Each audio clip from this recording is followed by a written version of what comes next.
संत गजानन रुग्णालयातील कर्मचाऱ्याचा संशयास्पद मृत्यू. जालना शहरातील संत गजानन रुग्णालयातील एका तरुणाचा रक्ताच्या थारोळ्यात मृतदेह आढळल्याने खळबळ उडाली आहे.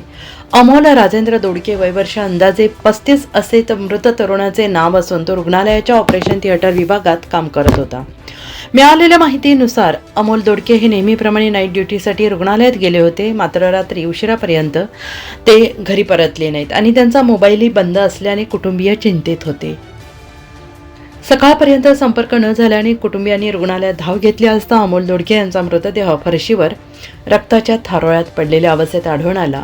या घटनेची माहिती मिळताच पोलिसांनी घटनास्थळी धाव घेत पंचनामा केला असून मृतदेह पुढील तपासणीसाठी शासकीय रुग्णालयात पाठवण्यात आलेला आहे. दरम्यान कुटुंबियांनी या प्रकरणात घातपाताची शक्यता व्यक्त केली असून शहरात आत्महत्या की घातपात याबाबत विविध चर्चांना उधाण आलेलं आहे. या प्रकरणी पोलिसांकडून CCTV चित्रफितींची तपासणी तसेच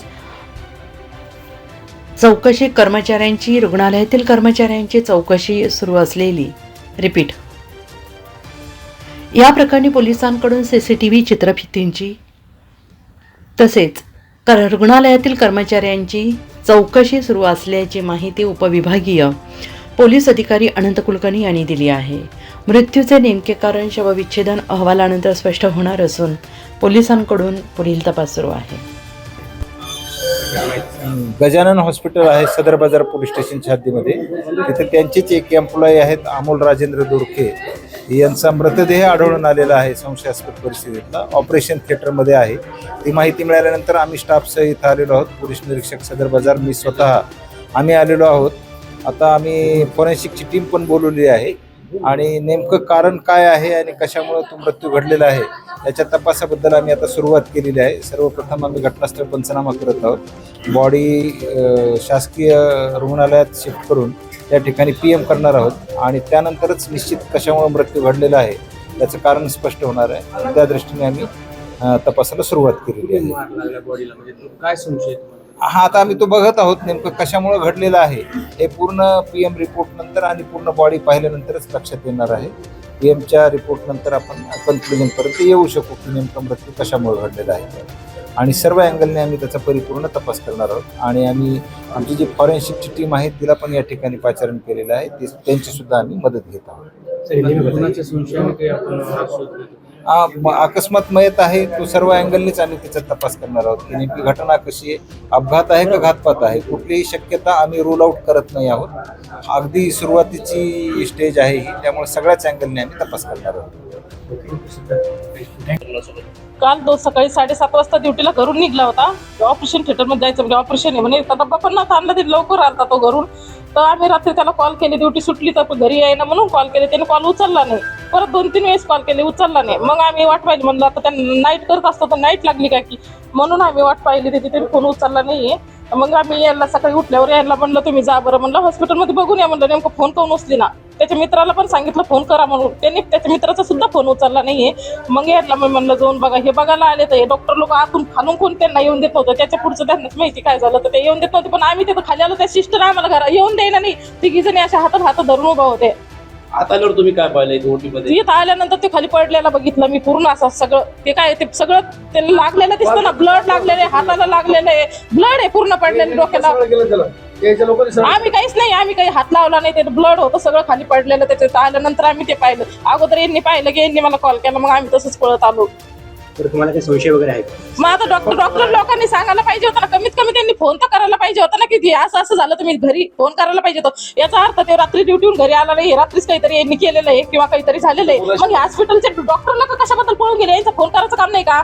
हे ड्युटीला आहे ना इथं, ते ड्युटीला त्या हॉस्पिटलच्या डॉक्टर लोकांचं द्यायचं, कोणाचं तरी फोन करायचं काम आहे ना की तुमचा मुलगा असं काहीतरी झालं, यांनीच काहीतरी केलं. तिथं तुटलेलं पण दिसतंय ना सगळं. वाद होता का त्याचा? वाद नव्हता, वाद वगैरे काहीच नव्हता, त्याचा वाद नव्हता, काही नव्हता. तुम्हाला घातपाताचा काही संशय मग घातपाताचा संशय आहे आम्हाला, कारण की हा माझा पुतण्या बोलत होता डॉक्टरला, ते डॉक्टर हसत होता. हसत होता तो हसत होता तो डॉक्टर. ते घरून निघला होता तेव्हा फोन वगैरे काहीच नाही झाला, फक्त ते घरून निघला 7:30ला, सकाळी 7:30 पावणे 8ला घरून निघला होता. त्याचा 8-8:30चा टायमिंग आहे वाटतं. रोजच्या टायमाला घरूनच निघला तो. इथंच करतो इथं बी करतो तो, आणि कॉल आले ना त्याला हॉस्पिटलचे तर कॉल करत असतो तो. घंटा कॉल त्याचे वेगळे असते, ते ड्युटीला इथंच होता तो. बरं, कोणत्या पदावर होते आणि किती महिन्यापासून काम करत होते? त्याला 2-3 महिने झाले त्याला, आणि ते ओटी मध्येच कामाला होता. 15 वर्षापासून त्याला एक्सपिरियन्स आहे का एक्सपिरियन्स आहे त्याला. तर त्यांनी पहिलं केलं, इथं कॉल करत होता तर डॉक्टरना त्याला बोलवलं होतं की तू इथे ये म्हणून ड्युटीला. तुमचं नाव सांगा, त्याचं काय नातं आहे तुमचं? लता राजेंद्र दोरके, मी तिची आई आहे. तुमचं नाव काय आहे? अमोल राजेंद्र दोरके. तुम्ही यांचं वडील आहेत. तुमच्या मुलाचं त्यांनी मला फोनवर पण तसंच सांगितलं. कारण त्यांनी मला एकही, मी ज्यावेळेस इथं आलो त्यावेळेस पण त्यांनी मला वरती येऊन दिलं नाही. आणि त्यांना विचारलं तर ते खालची मॅडम म्हणते की कोण अमोल, एवढा सुद्धा पण ते मला आणि एकट्याला वर पाठायला लागले. मी वर यायला लागलो तर ते मावशी आली, पाहिलं तिनं इथपर्यंत आणलं, सोडून दिलं मला. मी मध्ये जाऊन पाहत होतो, तो पालथ पडलेला होता. पाहिलं 10:30-11 वाजता.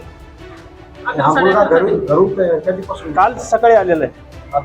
काल सकाळी आलेलं. 10:30 वाजता ते इथं आले ना. 10:30. नाही ना, कारण त्यांनी अगोदरच काय सांगितलं असतं की बाबा मी ऑपरेशन थिएटरला असलो, ऑपरेशन चालू असेल तर फोन घेणार नाही.